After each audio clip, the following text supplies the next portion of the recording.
Okay, so recently there was another free speech protest, this time set up in County Cork, just outside its City Hall on the 4th of January of this year, organised by National Party member Declan Power.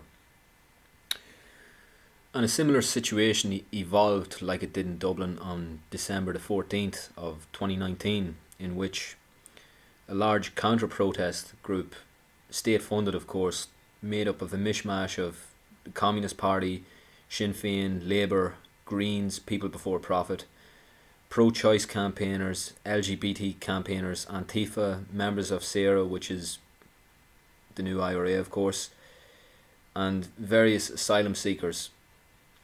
And they were there to do essentially the same thing that they had done at the last two free speech protests, which was to make themselves out to be the benevolent protectors of the world and society, despite being nothing more than a reactionary mob.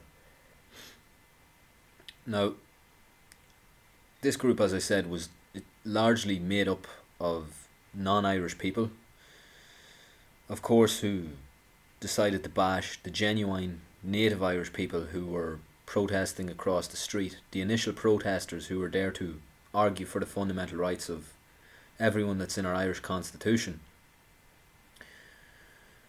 And I thought it was rather interesting because there's this new group that was there, Rebels for Peace, and I'm going to show you a clip here of this young woman in the pink hair.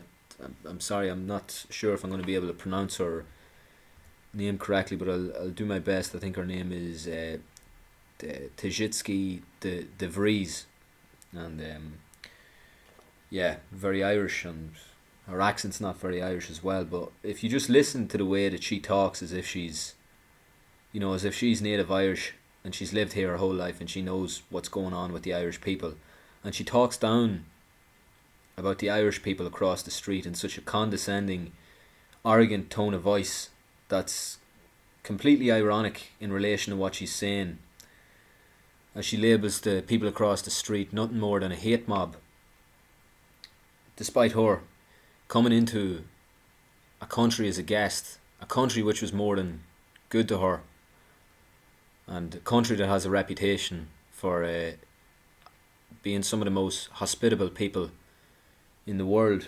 And she basically just takes a shit all over them. I'll show you the clip right now. Every single time hate comes to town, we have to be here. We have to show people that Ireland does not stand for hate. We are an inclusive country. We're inclusive, we're diverse, and we're very welcoming.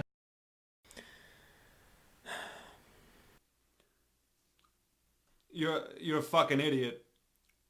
Now, citizen journalist, brilliant YouTuber Garrod Murphy, I'd advise you to check out his work. He done a great breakdown video there a number of weeks back before the Dublin free speech protest, in which he brought up the data and the statistics, and I'll leave you a link to his channel. And he brought up data and statistics which showed where all the money was coming in from on the far left's counter-protest side, and it would appear that they're beginning to fall on their own sword here with the groups that they're trying to muster and assemble, because you have people here who are staunchly against hate, as they say, and against homophobia, and they're for love and peace, and for just like these LGBT groups. But yet they've managed to bolster their overall group with people from countries, we'll say, like Pakistan, where if you were there spitting LGBT rhetoric, you'd be killed. And this just sort of highlights some of the hypocrisy of the group, is that they're not all even on the one page, but that doesn't matter as long as they can counter the nationalists, which are actually trying to talk sense about what's going on in the country. Like, these same people on the far left have shat on Fine Gael and Fianna Fáil and the big parties, which I'm fine with. But yeah, when it comes to dealing with us, who are essentially saying similar things about these big parties, they have no problem then actually protecting these groups and acting as Fine Gael's blue shorts. And it just goes to show you that they've been indoctrinated into being the useful idiots, that they actually hate the native Irish people more than big money capital and the government, which they claim to be against. And the irony of this is just ridiculous. Now, barrister at law Tracy O'Mahony done a great breakdown video on the proposed hate speech laws by the Irish government and their definition made by Drew Harris.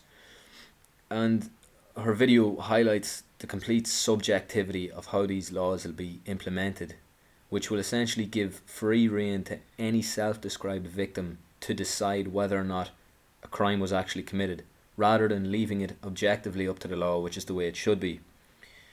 Now this is the tip of the iceberg you can see coming, because this will inevitably lead to high and increased levels of hate being reported in Ireland, as there are many who cannot wait to avail of this subjective law for the slightest of discrepancies that they may have with anyone with a different political opinion.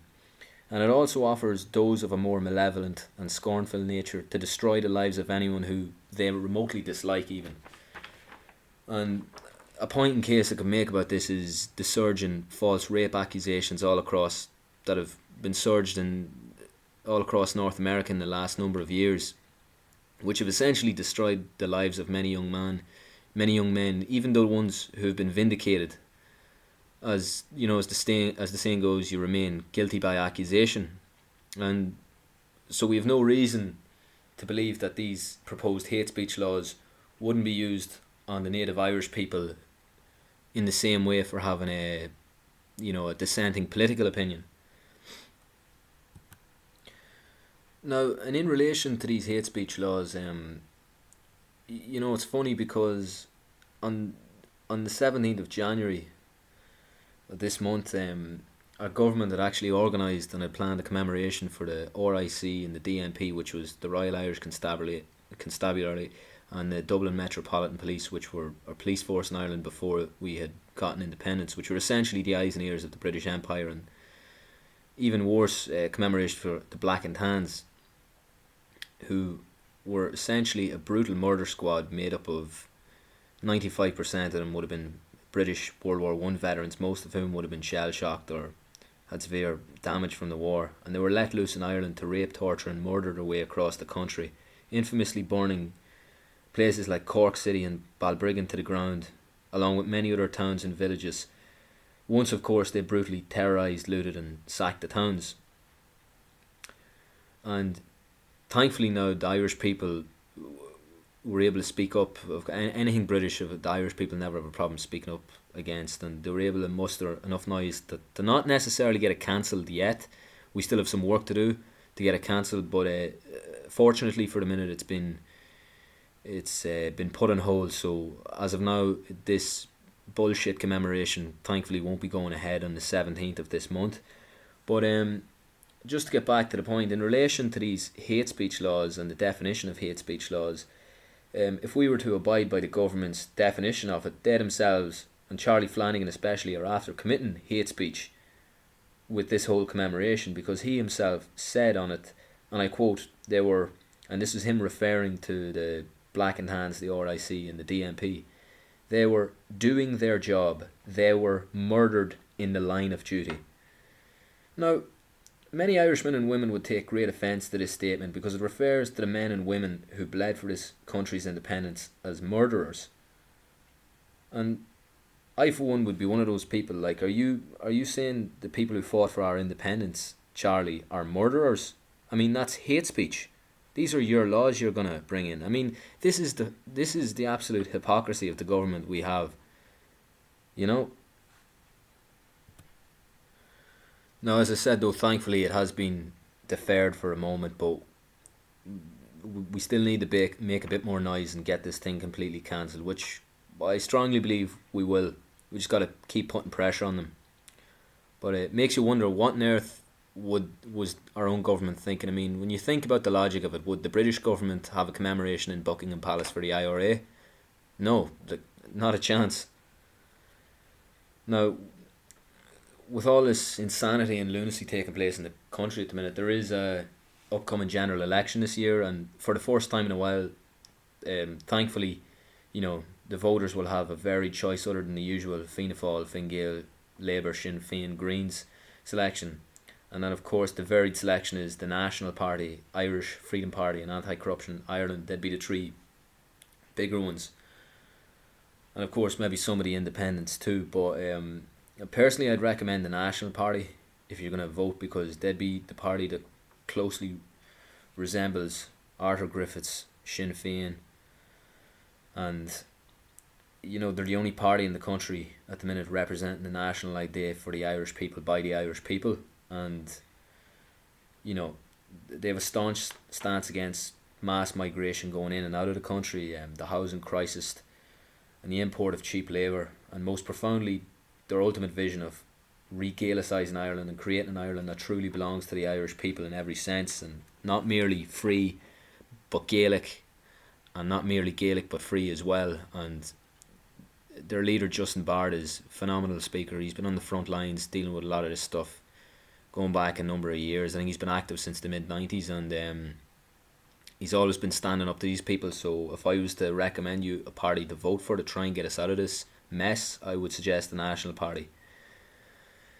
Now, just to wrap it up, folks, to give you a reminder, there is another free speech protest taking place outside Leinster House on the 1st of February. And I would urge as many of you to get down there as possible, because of course the rent mob across the street is going to be there.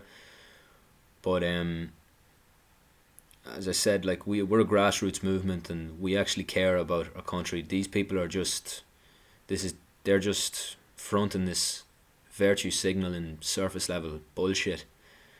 But keep fighting the good fight, people, and we will get through this in the end. Thanks so much, and I'll see you again.